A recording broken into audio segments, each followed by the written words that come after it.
Seja bem-vindo ao Ensino Fiel, um programa que visa disponibilizar conteúdos selecionados do Ministério Fiel, como mensagens de nossas conferências e aulas de nossos cursos.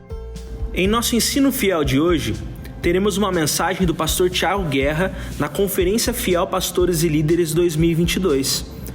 O assunto da contextualização sempre foi polêmico no meio cristão.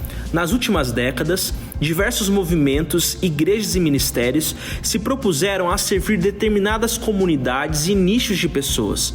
Esta abordagem com um tom de inclusão não ficou somente no evangelismo e missões, mas também começou a ser parte da liturgia de diversas igrejas, bem como suas estratégias ministeriais.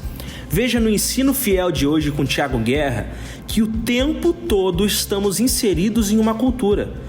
Todo culto e toda ação da igreja é dentro de alguma cultura. A questão não é se contextualizamos, mas se estamos fazendo isso de maneira bíblica e com fidelidade a Deus. Não esqueça de dar o seu like na plataforma onde estiver nos acompanhando e de compartilhar com o máximo de pessoas que conseguir. Ensino Fiel, episódio 17, o culto contemporâneo e a contextualização, com Tiago Guerra.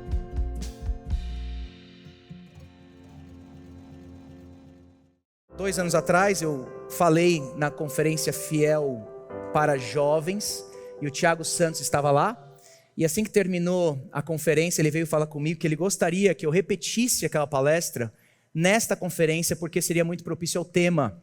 Então, essa palestra que eu estou trazendo para vocês, essa meditação, é um repeteco de 2 anos atrás. Claro que um pouco mais aprofundado, aqui a gente pode apertar um pouquinho mais o calo, a gente pode se aprofundar em algumas questões, com um pouco mais de tempo. Então, o tema que foi pedido para que eu falasse com vocês nessa tarde é o culto contemporâneo e a contextualização. O culto contemporâneo e a contextualização. E para isso eu queria pedir para você, por gentileza, para que você abrisse sua Bíblia em 1 Coríntios, capítulo 9, e nós vamos ler dos versos 19 ao 23. 1 Coríntios 9, versos 19 ao 23.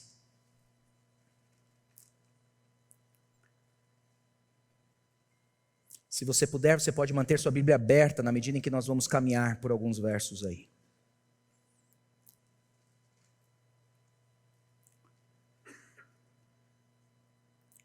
O texto diz assim: porque sendo livre de todos, fiz-me escravo de todos, a fim de ganhar o maior número possível.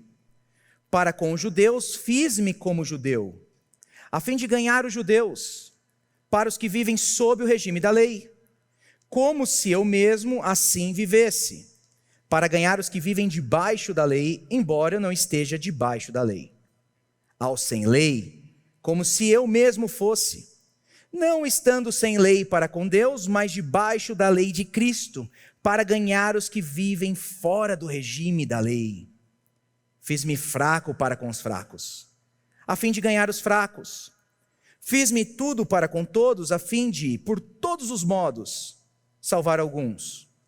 Tudo faço por causa do Evangelho, para ser também participante dele.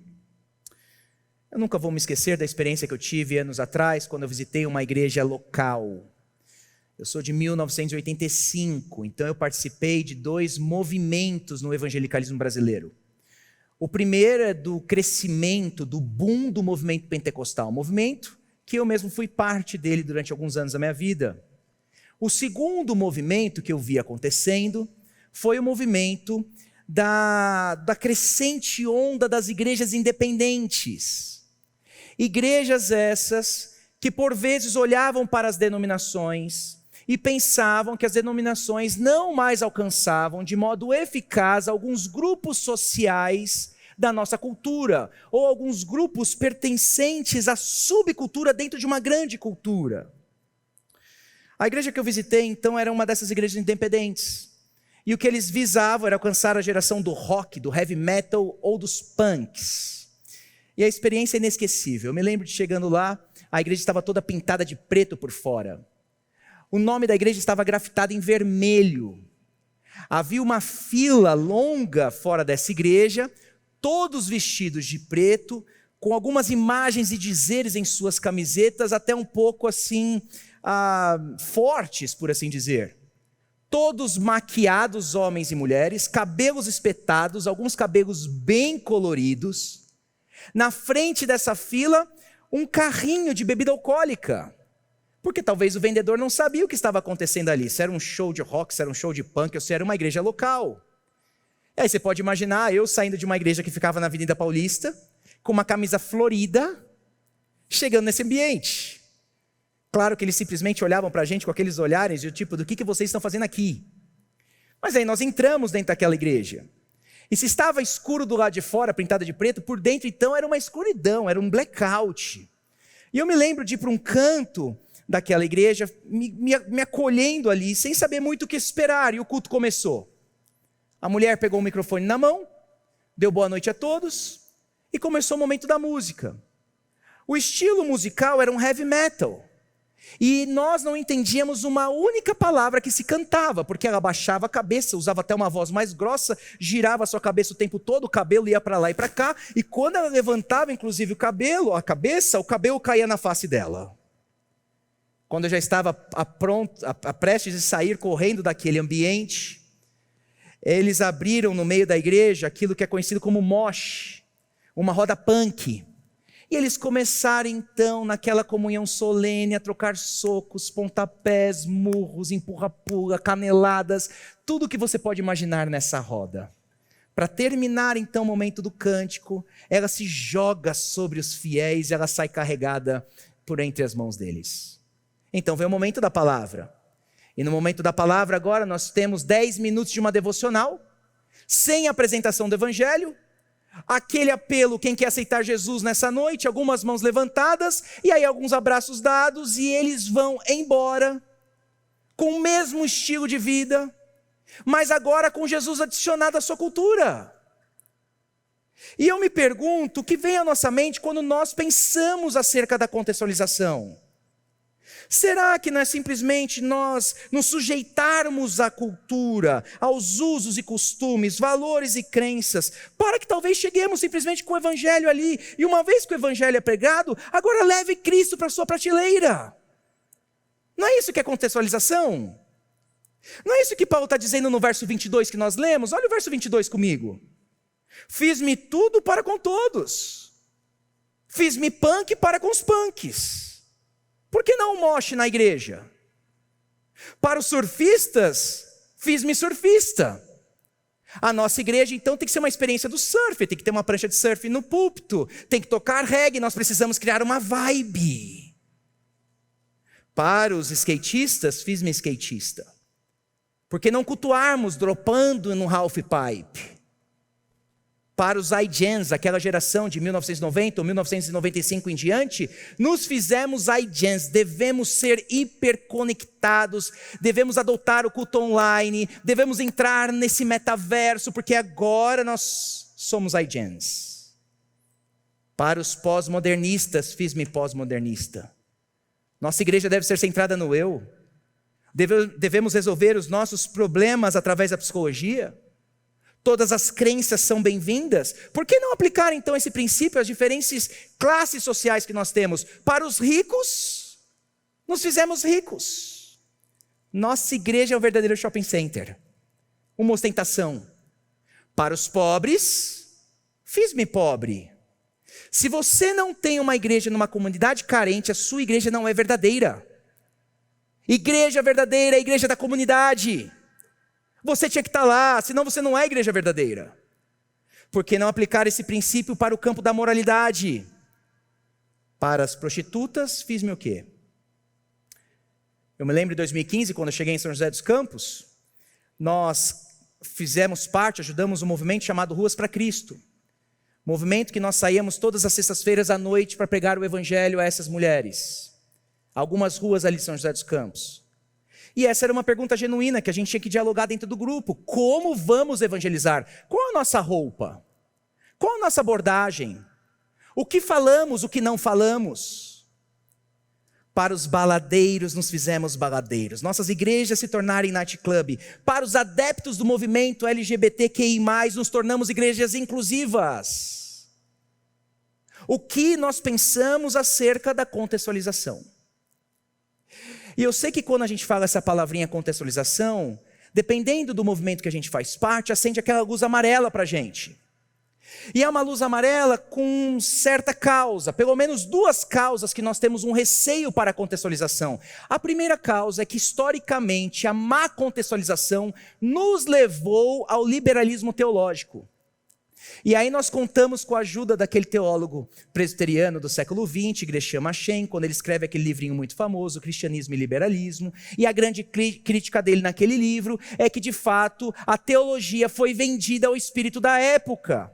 Lembrando que o espírito da época, quando ele escreve, era um espírito naturalista. Logo, toda a crença sobrenaturalista deveria ser descartada. Por isso que a Bíblia não pode mais ser inerrante. Por isso que Jesus era o Filho de Deus, mas não necessariamente divino. Era um homem extraordinário, impregnado pelo Espírito. Por isso que a morte de Jesus não era mais um acontecimento cósmico, que aplacava a ira de Deus, mas simplesmente um exemplo a ser seguido de amor. Tornar-se cristão, esquece esse papo de novo nascimento, isso é sobrenatural. Tornar-se cristão é você olhar para o Mestre, seguir o Sermão do Monte e praticar justiça. E aí o moto que ele vai dizer é que liberalismo não é cristianismo.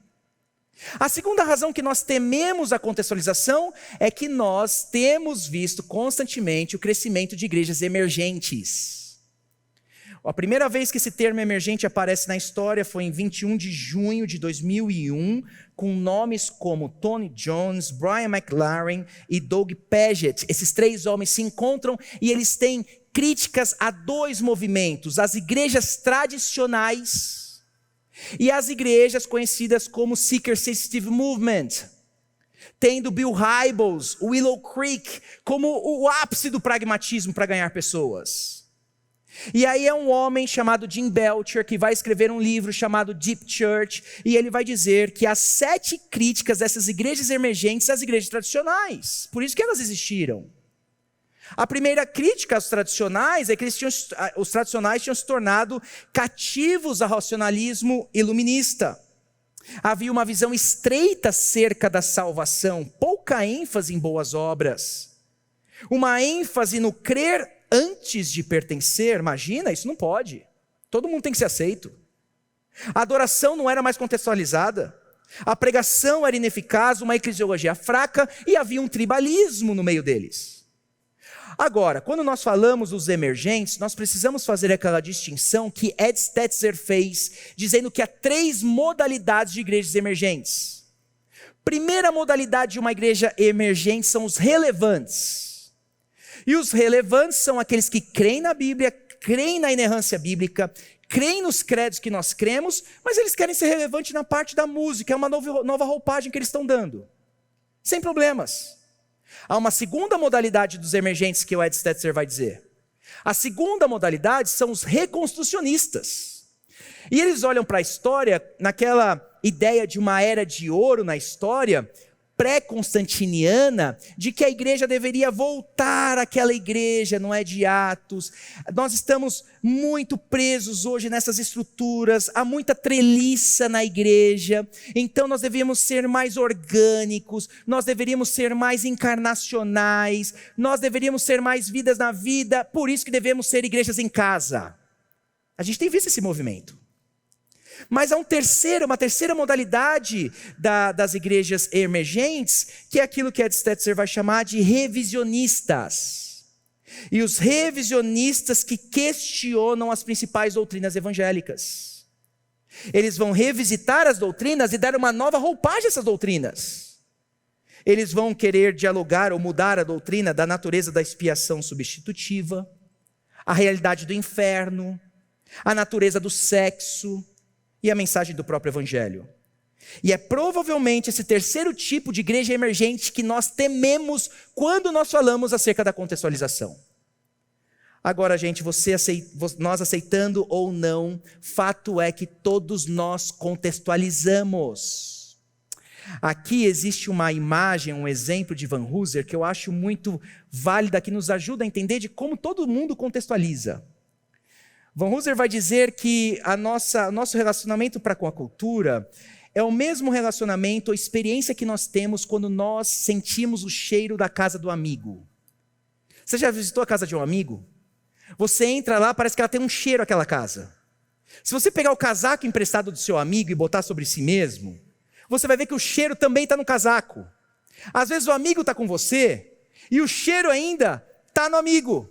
Só que se você chegar para o amigo e falar, nossa, sua casa tem um cheiro, ele nem se dá conta que a casa dele tem um cheiro. Por quê? Porque ele mora lá. Ele cresceu lá. Ele está habituado com aquilo. Da mesma maneira, nós estamos tão imersos na cultura, que a cultura é como se fosse o cheiro agora da nossa casa. Todos nós estamos contextualizando o tempo todo, para o bem ou para o mal. Por isso que vão dizer que a cultura estabelece essas premissas pré-cognitivas em nós. É pré-cognitivo, você nem se dá conta que você está inserido nela. Por isso que eu estou usando aqui o idioma português para falar com vocês, porque eu estou numa cultura. Eu estou contextualizando. Por isso que eu estou vestido do jeito que eu estou vestido, porque espero eu que esteja de acordo com o ambiente. Por isso que nós estamos sentados do jeito que estamos sentados, por isso que um fala e o outro ouve. Tudo isso está de acordo com uma cultura. Todos nós contextualizamos. E aqui eu sirvo de uma frase de J. Carson, num texto que ele escreveu, Mantendo a Verdade Científica e Cristã em um Mundo Pós-Moderno, que ele resume bem esse entendimento de que todo mundo contextualiza. Olha o que J. Carson diz. Embora nenhuma verdade que os seres humanos articulem possa jamais ser articulado de modo que transcenda a cultura, isso não significa que a verdade assim articulada não transcenda a cultura. Olha como ele fecha a questão aqui. Tem 2 pontos principais nessa frase dele. A primeira, que o modo que nós articulamos a mensagem, a verdade, não transcende a cultura. Isso significa que toda vez que nós estamos articulando a verdade, nós estamos articulando dentro de uma cultura. Por isso que nós podemos afirmar que não existe apresentação do evangelho isenta de cultura. Por isso que nós podemos afirmar que não existe uma apresentação universal do evangelho. Apresentação não. O tempo inteiro nós estamos inseridos dentro de uma cultura. O teólogo John Frame vai dizer que se isso é verdade, se esse entendimento é verdade, então todo culto é contemporâneo. Porque na medida em que você tenta ser inteligível no seu culto, 1 Coríntios capítulo 14, você já é contemporâneo. Todo mundo é contemporâneo. A pergunta que vai ficar para a gente é se estamos fazendo isso de um modo bíblico correto. A segunda parte, então, da frase de Carson é que, embora não exista uma apresentação universal da verdade, a verdade é universal e a verdade transcende a cultura. Uma coisa é nós falarmos que não existe apresentação que não transcenda a cultura, a outra coisa é nós falarmos de que a verdade sim transcende a cultura. E é quando nós não entendemos bem essas categorias que nós vamos cair no relativismo, no secretismo e no liberalismo. Bruce Nichols escreveu um livrinho muito bom sobre contextualização pelas edições Vida Nova, e ele vai fazer uma diferenciação então entre contextualização existencial e a dogmática. A existencial vai olhar primeiro para a cultura e vai repensar a revelação. A dogmática não, diz ele. A dogmática começa pelo dogma. E aí você vai pegar o dogma, vai olhar para a cultura e se tiver que repensar algo, vai repensar a cultura. Mas o dogma continua o mesmo. E aí eu deixo então uma definição de contextualização e já entro no texto com a gente.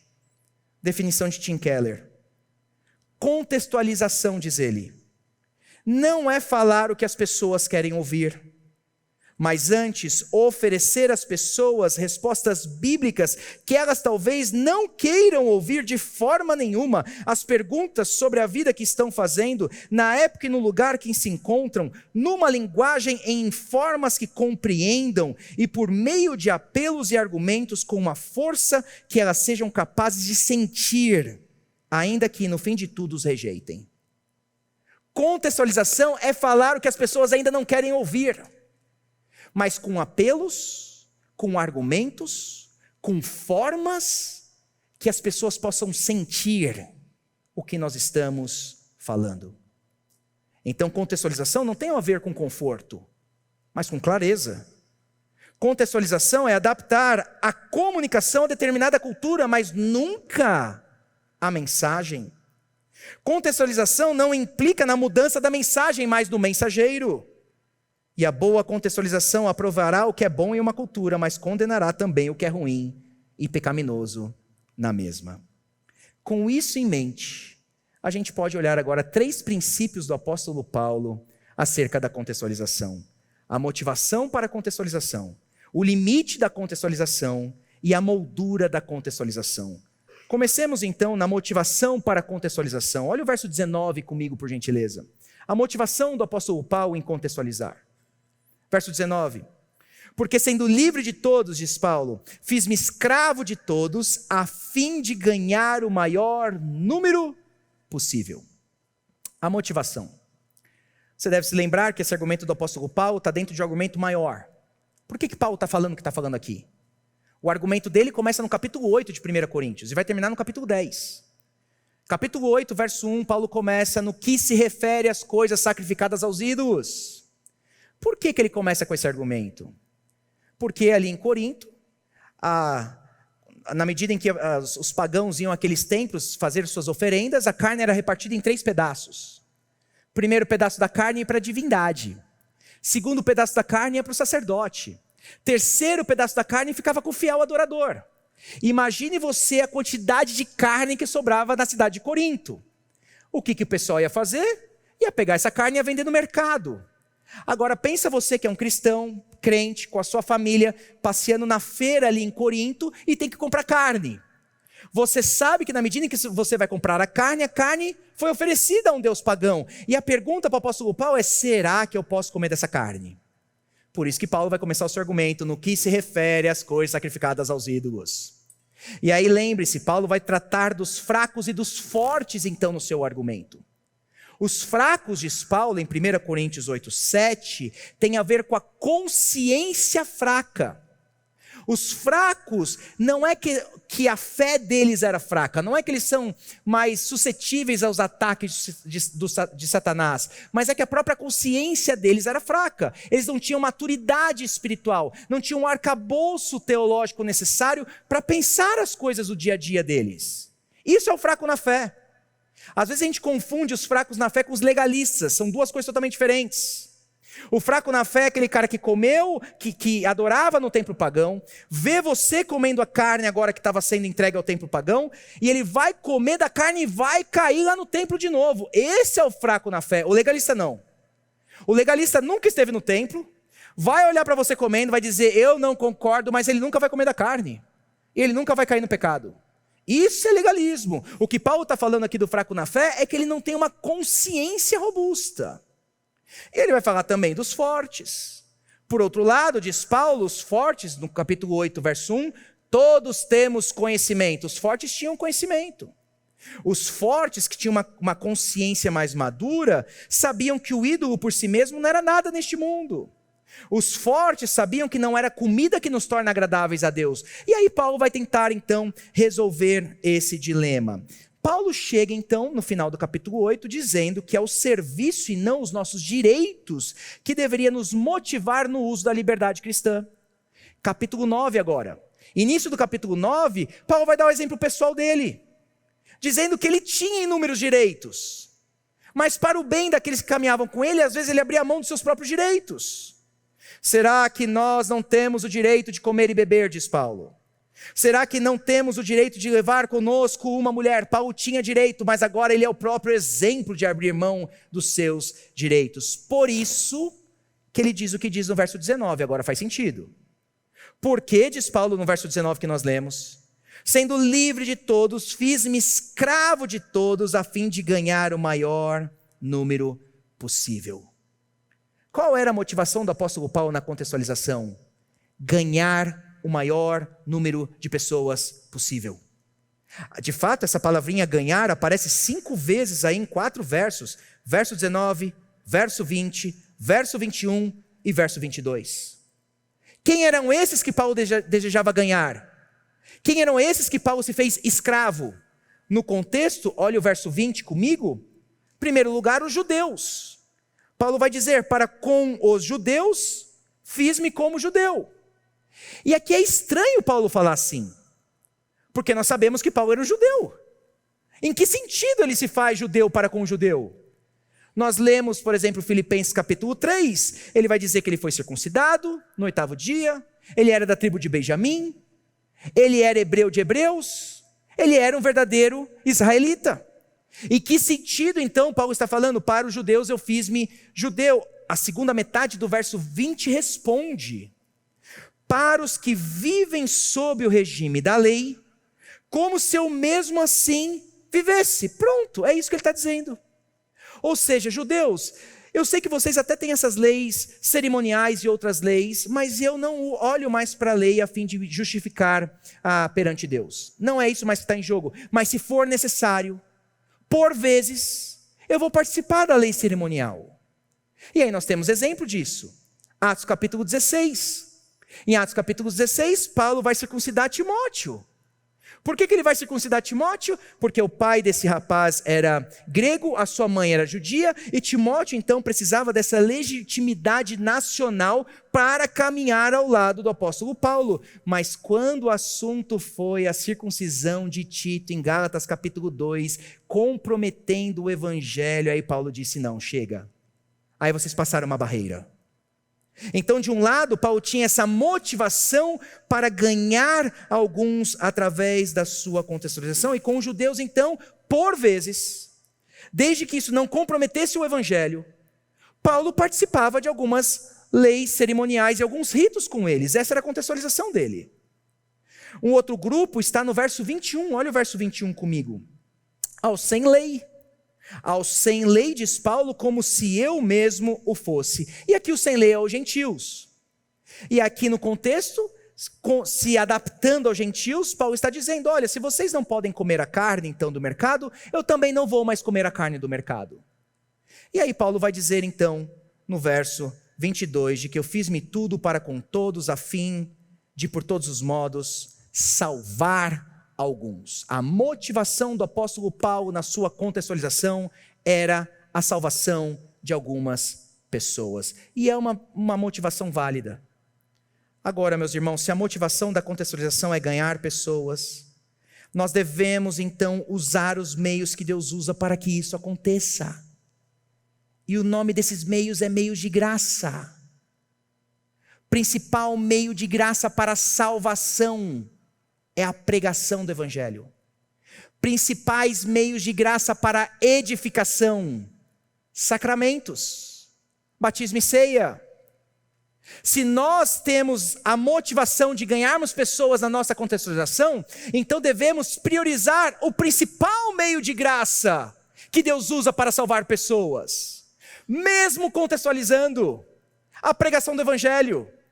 Se Paulo diz o que diz em 1 Coríntios capítulo 9, lembre-se o que Paulo disse em 1 Coríntios capítulo 1, verso 21. Visto que na sabedoria de Deus, o mundo não o conheceu por sua própria sabedoria, Deus achou por bem salvar os que creem por meio da loucura da pregação. É por isso que o teólogo escolástico reformado Francis Turretin, quando ele ia falar das marcas da igreja, ele falava que havia diferentes graus de necessidade entre elas. Por exemplo, você pode ficar um tempo na sua igreja sem disciplina eclesiástica. Você passa aí talvez alguns meses sem disciplina. Você pode ficar durante algum tempo na sua igreja sem batismo e ceia. Talvez você não ceie todos os domingos, mas você nunca pode ficar sem pregação. Você nunca pode ficar sem palavra, porque uma vez que você perdeu a palavra, você perdeu a própria identidade da igreja. E aí ele vai trabalhar aquele texto de 1 Timóteo, capítulo 3, verso 15, de que a igreja é a coluna e baluarte da verdade. E não pensemos que a igreja é o fundamento da verdade, no sentido que a igreja sustenta a verdade, é o oposto. É a verdade que sustenta a igreja. Efésios 2:20.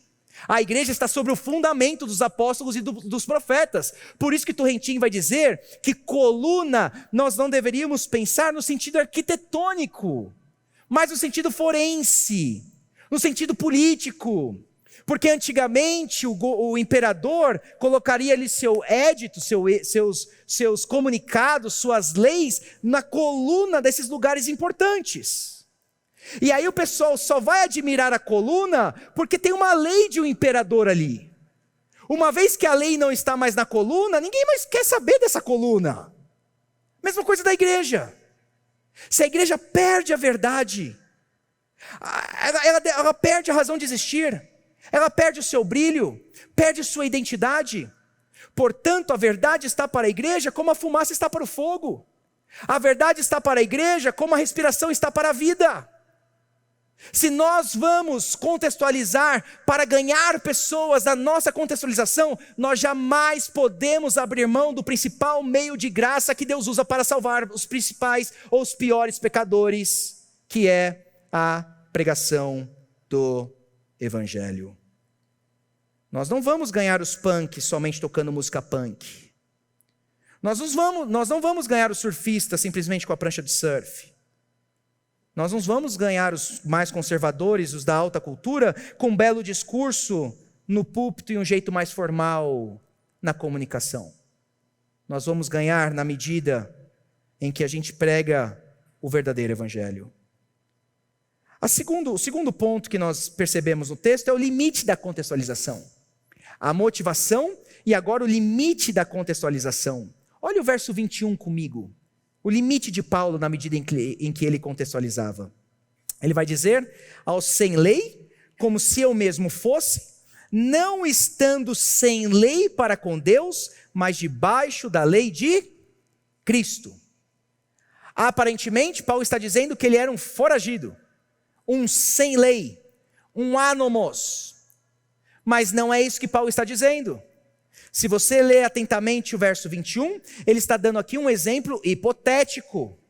Porque ele diz, como se eu mesmo fosse sem lei. Não é que ele não tinha lei. E aí ele afirma debaixo de qual lei ele está. Não estando sem lei para com Deus, mas debaixo da lei de Cristo. Ou seja, Paulo estava debaixo da autoridade do senhorio de Cristo. Sem leis cerimoniais, mas debaixo da lei moral de Cristo. Portanto, temos claros limites na nossa contextualização. Não somos livres para pecar moralmente com a motivação de ganhar os pecadores. Volta ao exemplo que eu comecei com vocês do Ruas para Cristo. Indo evangelizar garotas de programa. Eu me lembro que na medida em que o grupo ia crescendo, pessoas queriam visitar o grupo para aprender ali o que a gente estava fazendo. E aí, às vezes, elas faziam algumas piadas imorais e o grupo está dando risada na piada imoral. E aí, às vezes, elas começavam a falar mal da igreja e o grupo está dizendo, sim, a igreja não presta mesmo. O que presta é Cristo, a igreja só atrapalha. E a gente teve uma conversa muito séria dentro do grupo. Espera aí, existe limite para a nossa contextualização? Existem limites claros na maneira em que nós estamos apresentando o evangelho? Por isso que você não pode transformar sua igreja numa balada? Uma igreja que está ali simplesmente satisfazendo os desejos da carne? Por isso que igrejas inclusivas não contextualizam, mas pecam. Em nome do amor, eles toleram a imoralidade sexual. Paulo tinha limites, meus irmãos. Ele não se faz sem lei para pecar com eles. Paulo não está dizendo, está tudo bem, eu estou aqui com vocês, vamos simplesmente acrescentar Jesus nessa cultura e vamos continuar vivendo como nós estávamos vivendo. Mas se há limites na nossa contextualização, nós deveríamos também pensar nos limites do nosso culto. E é aqui que entra aquele princípio regulador do culto tão importante, não é? Já desde a Reforma Protestante até os dias de hoje. Provavelmente você vai ouvir muito acerca do princípio regulador durante essa conferência. É aquela diferença básica entre elemento de culto e circunstância de culto. Elemento de culto são os aspectos do culto que a Escritura ordena ou nos dá exemplo que nós devemos seguir no nosso culto. Quais são esses elementos? Oração, pregação, canto, sacramento, juramentos religiosos, votos, jejuns e etc. Portanto, o culto é o cumprimento de uma ordem. Há limites nele. Por outro lado, tem as circunstâncias. E o que são circunstâncias? Circunstâncias é tudo aquilo que torna o elemento possível. Por exemplo, eu tenho que pregar, mas o microfone é uma circunstância. O púlpito é uma circunstância. A minha roupa é uma circunstância. Então sim, na circunstância nós temos muita liberdade e podemos mudar essa forma o tempo inteiro, mas com os elementos há limites. E aqui o que nós estamos aprendendo com o apóstolo Paulo é que ele tinha motivação na contextualização para ganhar pessoas e ele tinha limites. Ele se colocava debaixo da lei de Cristo na medida em que ele contextualizava. Terceiro e último ponto com vocês. A moldura da contextualização. O que deve dar a forma a ela? Olha o verso 23 comigo, onde eu encerro com vocês. Paulo vai dizer: tudo faço por causa do Evangelho, para ser também participante dele. Há duas possíveis interpretações aqui nesse verso. A primeira interpretação desse verso é de que Paulo está dizendo que ele gostaria que outras pessoas também participassem das bênçãos do Evangelho. É isso que ele está dizendo. Tudo faço por causa do Evangelho para ser também participante. Em que sentido? Queremos participar da bênção do Evangelho. Pode ser, sem problemas. Mas existe uma segunda interpretação, onde eu me encaixo com outros comentaristas aqui do texto. E eles vão dizer que o que Paulo está dizendo, de acordo com o contexto, é que ele age do jeito que age. Ele se adapta e se contextualiza do jeito que ele faz, porque ele aprendeu isso com o Evangelho. A mensagem do Evangelho dá forma ao jeito de viver de Paulo. É a moldura da contextualização dele. É como se Paulo estivesse dizendo: o Evangelho é o meu exemplo de como eu devo me fazer de tudo para com todos. O Evangelho é Cristo Jesus, todo glorioso, Criador, sempre eterno, assumindo a forma humana, se adaptando à forma humana. Então a ideia que passa é que Paulo está dizendo: eu quero participar disso. Eu tenho um exemplo da adaptação, da contextualização no próprio Evangelho. Então nós podemos dizer que o Evangelho deve ser a moldura da nossa contextualização. Se isso é verdade, então as formas, expressões são extremamente importantes.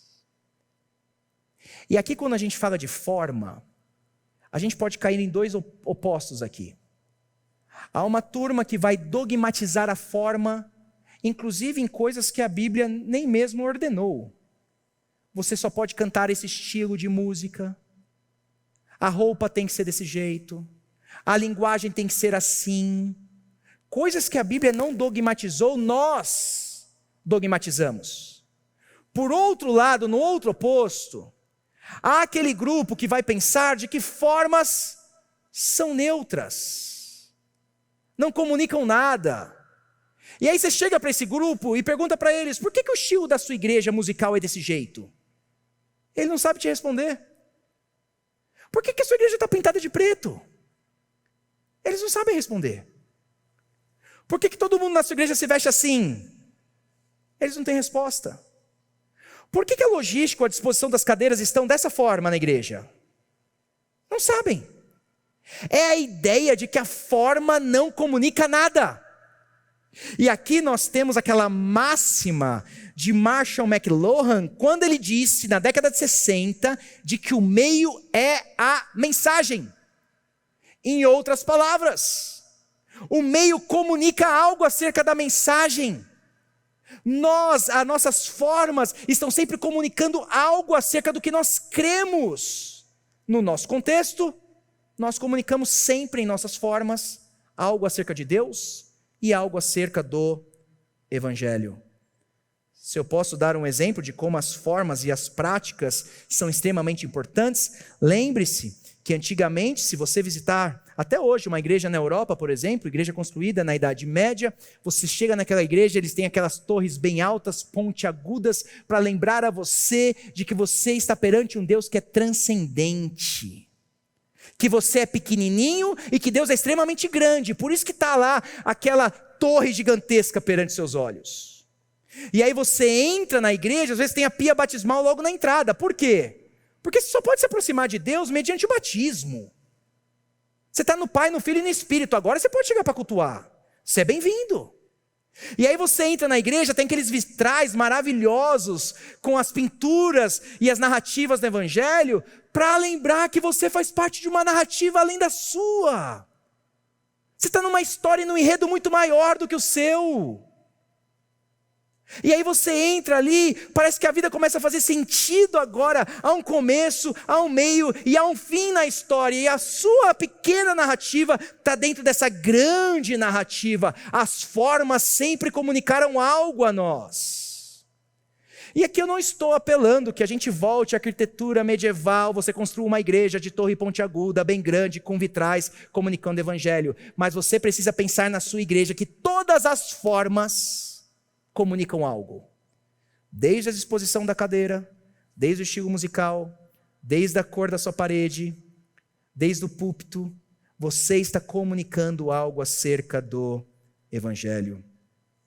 Aqui eu podia trazer Calvino como exemplo de como o evangelho era a moldura da contextualização dele. Eu defenderia que Calvino contextualizou para a sua época. Na música ele tirou o latim, botou a língua do povo. Ele aproxima a música cada vez mais do povo. Ele usou harmonias de sua época. Inclusive Lutero fez isso. Mas se você pensar na liturgia de Calvino, há aquela dinâmica de ouvir e responder. O tempo todo na liturgia de Calvino, ele organiza a sua liturgia moldada pelo evangelho. Primeiro você ouve, depois você tem a resposta. Depois você ouve e você dá a resposta. O tempo inteiro a liturgia de Calvino está comunicando algo. A ordem da liturgia comunica algo. A mensagem do evangelho. Então nós devemos perguntar, por exemplo, que estilo de música nós deveríamos tocar na nossa igreja que comunica melhor as verdades do evangelho. Será que um estilo de uma roda punk comunica melhor o evangelho?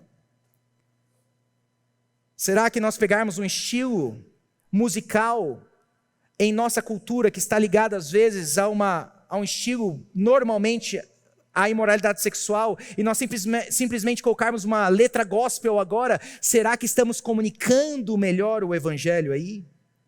Formas são importantes e devem ser moldadas pelo evangelho. Se a contextualização é moldada pelo evangelho, então as tribos não funcionam.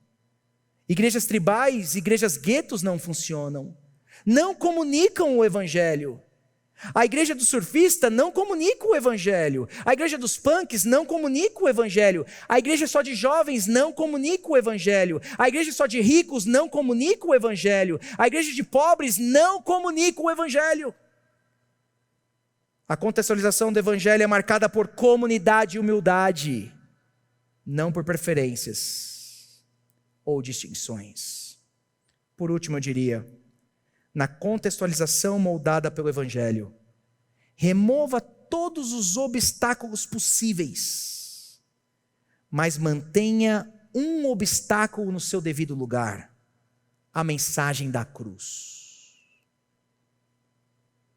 Sim, a gente tem que ser bem intencional em contextualizar. Eu apelo a vocês a isso. Mas tem um obstáculo que a gente tem que deixar lá, que a gente não pode remover. E esse obstáculo é a mensagem da cruz. Paulo chega no capítulo 9 e diz o que diz: fiz-me tudo para com todos. Mas, no capítulo 1 dessa carta, verso 23, ele disse: mas nós pregamos o Cristo crucificado, escândalo para os judeus, loucura para os gentios. Paulo está dizendo aos judeus: olha, judeus, eu até me adapto a vocês, eu até participo de algumas cerimônias e leis cerimoniais com vocês, mas tem uma coisa que eu não posso adaptar: a mensagem da cruz. Paulo está dizendo para os gentios: Olha, gentios, eu vou até parar de comer carne com vocês. Eu me submeto a isso. Eu me faço escravo de vocês. Mas tem uma coisa que eu não posso abrir mão. A mensagem da cruz. Na contextualização fiel, abra mão de todos os obstáculos desnecessários. Mas tenha certeza de sempre manter a pedra preciosa, o verdadeiro obstáculo perante os homens, Cristo crucificado. Deixe-os se escandalizarem com essa mensagem, jamais remova isso do caminho. Que Cristo seja o nosso grande exemplo e moldura da contextualização, mas que Cristo seja sempre a nossa mensagem enquanto nós contextualizamos. Que Deus os abençoe. Gostaria de orar com vocês.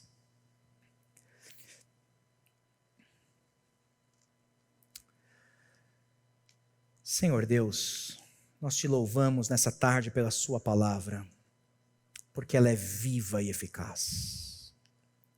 E nós ouvimos a sua palavra. Muito obrigado pelo acesso que temos a ela. Senhor, nós estamos tratando aqui de questões sensíveis, difíceis de aplicarmos. Mas dá-nos dessa graça, da sabedoria necessária, entendendo a nossa audiência, o nosso público, entendendo as ovelhas que o Senhor tem aproximado de nós, para que a gente possa melhor servir essas pessoas, de modo fiel, com a mensagem do Evangelho sendo pregada, mas também às vezes abrindo mão de preferências, de direitos, de gostos pessoais. Dá-nos sabedoria, Senhor, para pregar sem temer os homens, mas também sabedoria para usarmos as formas da melhor maneira para servir os homens. Abençoe aqui os meus irmãos e todas as igrejas representadas. Nós clamamos por sabedoria, para que sua palavra, seu evangelho possa alcançar os corações. Faz isso para o seu nome e glória, no nome do teu Filho. Amém e amém. Muito obrigado, meus irmãos, que Deus os abençoe. Obrigado por ter nos acompanhado em mais um episódio do Ensino Fiel. Não esqueça de dar seu like e compartilhar este conteúdo. Até a próxima, fique com Deus.